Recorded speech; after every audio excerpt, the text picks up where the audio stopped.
gdje.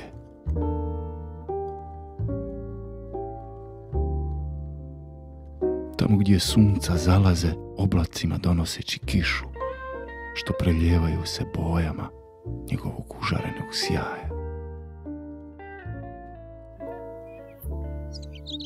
Tamo gdje ptice pjevaju jače od tišine, cvrkutom raznoseći milinu po krošnjama bora. Tamo gdje zvuk zvona zove na molitvu.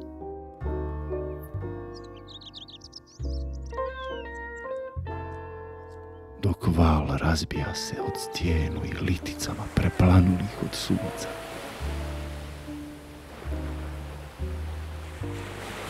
Tamo gdje more ponosa uvija rane izgrizene solju. Dok pjesma neke klape tiho liječi srca bol. Tamo ću gledati crvene zalaske sunca što se prelivaju tvojim nebom, nestajući s njima takvu noć.